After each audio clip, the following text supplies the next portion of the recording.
ဒီနေ့ Microsoft Word မှာရှေ့ထဲမှာဒီ shape format ထဲကိုသွားပြီးတော့ပုံလေးထည့်ဖို့လို့အတွက်ဒီပုံဆိုတာတဲ့ဒီ font ပေါ့လေပုံမှာရှိတဲ့ font တွေကဒီဟာရှေ့ထဲကိုသွားထည့်မယ်ထည့်ပြီးတော့ဒီ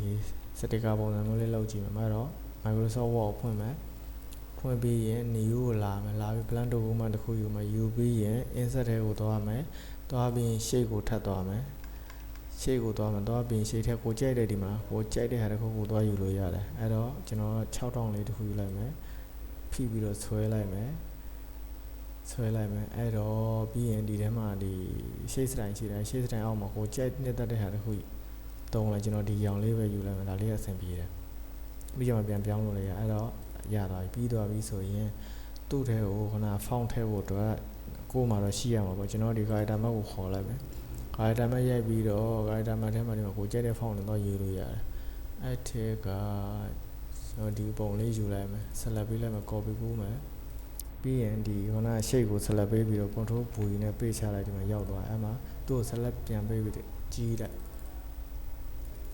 ဆိုင်နေလေးကြီးလိုက်တာဆိုရင်ပြီးသွားတယ်အလွယ်ပေါ့လေဘာရတော့မဟုတ်ဒါဆိုလို့ရှိရင်ရသွားပါပြီအဲ့ဒါကိုသုံးညင်တယ်လို့သုံးလို့ရတယ်